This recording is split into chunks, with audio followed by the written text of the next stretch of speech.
Atención al siguiente dato. En los últimos 3 años se registraron más de 140 embarazos múltiples solo en el Hospital Materno Infantil San Pablo de Asunción. Ante este incremento de casos, especialistas investigan desde ahora las posibles causas de este fenómeno, que no son precisamente los tratamientos de fertilidad. En el 2015 se registraron unos 50 embarazos múltiples, en el 2016 56 y a mitad del 2017 el número ya asciende a 35 casos, por lo cual si la tendencia continúa, terminaríamos el año con unos 60 embarazos múltiples en el Hospital San Pablo. Inicialmente la hipótesis de este incremento eran los tratamientos contra la infertilidad, pero estudios más profundos descartaron esta posibilidad.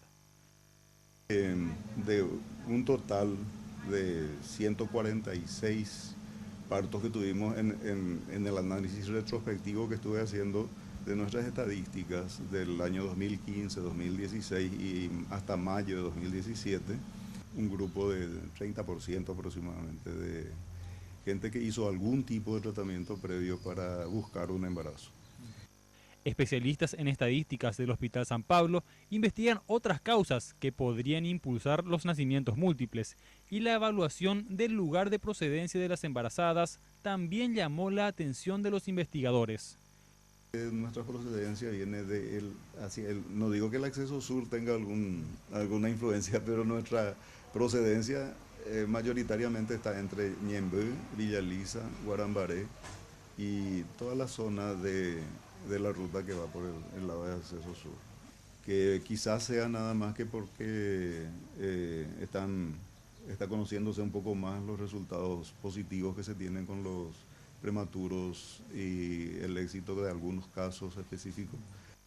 Lo que no es misterio es por qué las mujeres eligen el Hospital San Pablo para traer a sus hijos al mundo, y más aún si se trata de embarazos múltiples.